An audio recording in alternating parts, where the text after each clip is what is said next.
Michigan. A state of picturesque coastlines, vibrant cities, and serene wilderness. But beneath this tranquil facade, there's another Michigan. A place where history casts long shadows. Where forgotten stories cling to the very air.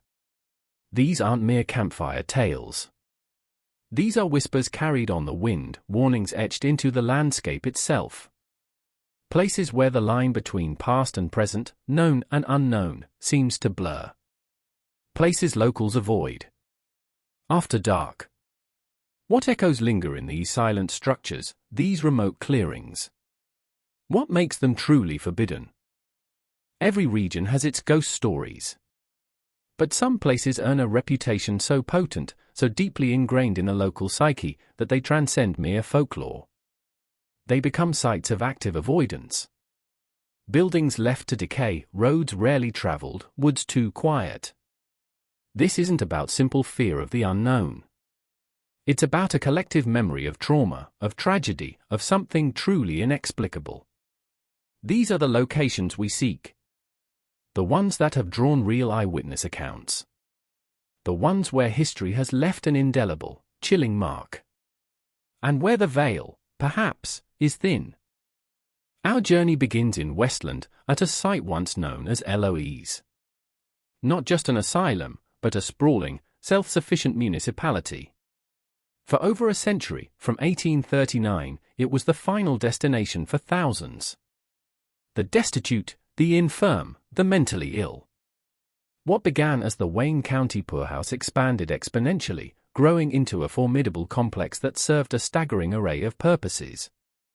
A place of healing, yes, but also a place of profound suffering. Its very name now evokes a shiver. A testament to its dark, complicated legacy. Eloise wasn't merely a collection of buildings. It was its own city. Its own power plant. Fire department. Farms that fed its thousands of residents and staff. A massive laundry facility. Even a cemetery.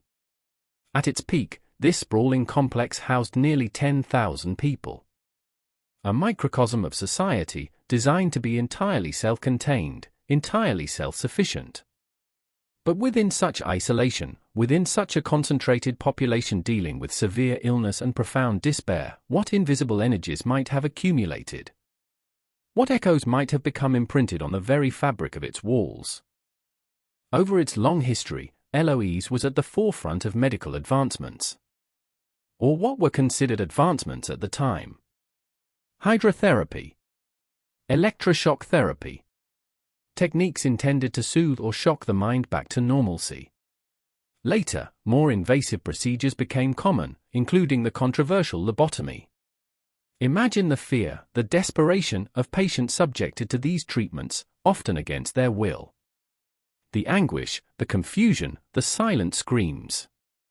Do these intense emotional residues simply vanish when the patients do? Or do they leave an echo, a resonance that persists? By the 1980s, the era of massive, self-contained asylums was ending. Eloise began its slow, painful closure, wing by wing. The doors finally closed for good in 1984. Most of its vast complex was demolished, erased from the landscape. But two significant structures remain, the stately administration building and the ominous DR building, the infirmary. These are the fragments left behind, standing as stark reminders of what once was. What stories, what untold horrors, might these last sentinels still hold within their decaying walls? For decades, locals and thrill-seekers have reported unexplainable phenomena within Eloise's remaining structures. Full-bodied apparitions, fleeting glimpses of figures clad in antiquated clothing. Disembodied voices, often heard whispering, sometimes screaming. Unexplained noises echo through the empty corridors, shuffling, moans, even the clatter of what sounds like medical equipment. Are these simply the tricks of a decaying building?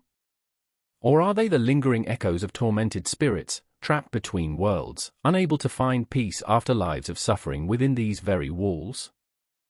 Staff who worked during the final years, and even security personnel who now patrol the perimeter, speak of a profound unease. of feeling watched, of objects moving when no one is near.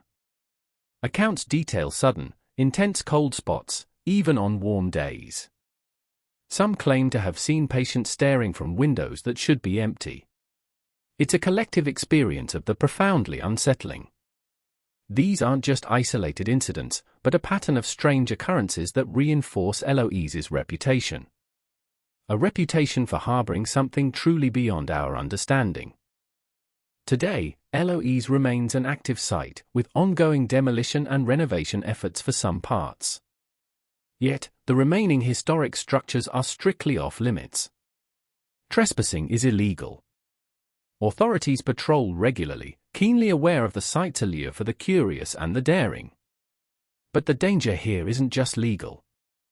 It's the inherent risk of unstable, decaying buildings. And perhaps, something more. Something intangible. A palpable heaviness that warns you to stay away. A feeling that some places simply do not want you there.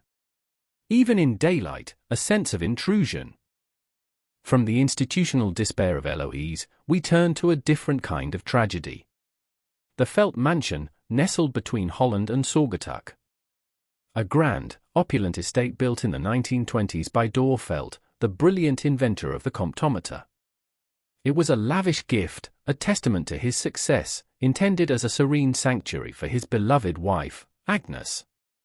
A dream home, meticulously crafted, spanning 12,000 square feet with 25 rooms. A place built for joy, for family, for a lifetime of memories. But fate, as it often does, had other plans. The mansion, a symbol of hope and prosperity, quickly became a monument to heartbreak. Agnes Felt died a mere 6 weeks after moving into her dream home. A devastating blow. Dor Felt, a man of incredible vision, followed her in death just a few years later.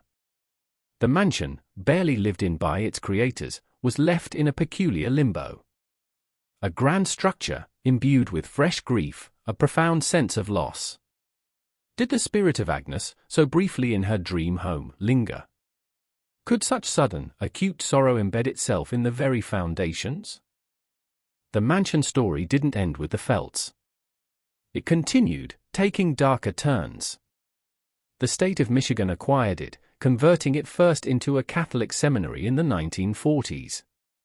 Then, in a truly jarring shift, it became the headquarters for state police drug raids in the 1970s. Imagine the contrast, quiet contemplation replaced by high-stakes operations. Rumors persist that drug money was hidden within its walls and floors, perhaps never recovered. What energies were left behind from these disparate, often illicit, activities? What secrets remain buried, physically and spiritually? It is Agnes, however, who is most strongly associated with the mansion's spectral reputation. Her ghost is said to roam the upper rooms, where her personal effects once were. Visitors and staff have reported cold spots, sudden, inexplicable changes in temperature. The faint, sweet scent of Agnes's perfume, appearing and disappearing without source. Disembodied voices, often a woman's gentle whisper. Even state troopers, hardened by their work, reported strange occurrences during their tenure. Could such a profound love, so tragically cut short, manifest as an enduring presence? Beyond the spectral, the mansion itself holds physical mysteries. Legends speak of hidden rooms, secret tunnels, unexplored passages. These are the kinds of features that feed into the forbidden aspect, inviting curiosity while simultaneously warning of hidden dangers.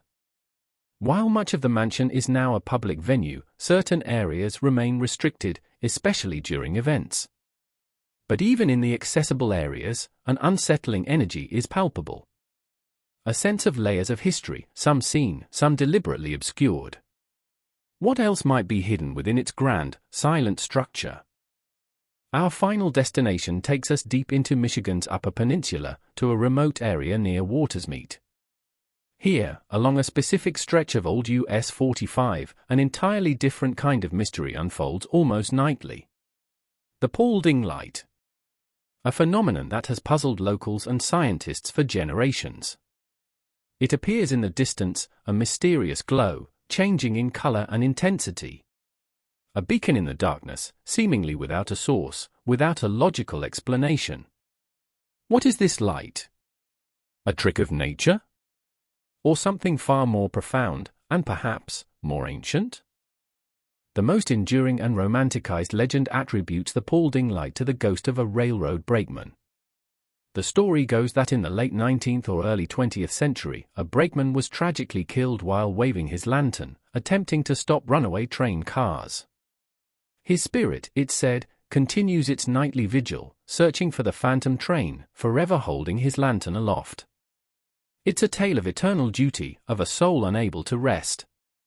A tragic echo of a bygone era, playing out on a loop in the darkness of the UP wilderness. While the brakeman legend is the most popular, other theories abound. Some speak of a Native American warrior spirit, guarding ancient lands, his campfires glowing in the distance. Others propose more natural explanations, igniting swamp gas, or even piezoelectric effects from tectonic stress in the Earth's crust. The sheer isolation of the location, far from urban light pollution, only enhances the mystique.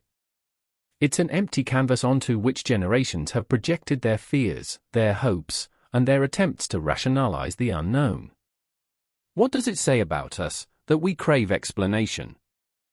In 2010, students from Michigan Tech sought to demystify the Paulding light. Their investigation, using high-powered telescopes and careful observation, concluded that the light was, in fact, nothing more than headlights from cars traveling on US 45, seen through a natural atmospheric lensing effect. A seemingly mundane explanation for a truly enigmatic phenomenon. But does science always extinguish belief? Does a logical answer always satisfy the human craving for wonder, for the inexplicable? Sometimes, the truth, or at least one version of it, is not enough. Despite the scientific explanation, locals and visitors continue to flock to the viewing point on old US 45. They come, night after night, to witness the light, to share their own theories, to feel the pull of the enduring mystery. For many, the logical answer simply doesn't resonate with the powerful, eerie experience of seeing the light with their own eyes. The surrounding area remains dark, isolated, and off-road exploration can be treacherous. This persistent belief, this defiance of definitive answers, is what truly makes the Paulding light forbidden, in a sense. Forbidden from losing its magic. From the somber halls of Eloise, to the grief-stricken grandeur of Felt Mansion, to the enigmatic glow of the Paulding light, Michigan is saturated with places that bear the scars of history and the weight of legend. These are more than just old buildings or natural phenomena. They are vessels of collective memory, repositories of fear, sorrow, and unanswered questions.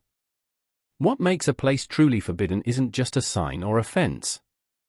It's the stories whispered, the warnings heeded, the chilling feeling that some secrets, once unearthed, refuse to stay buried. And perhaps, that is how it should be.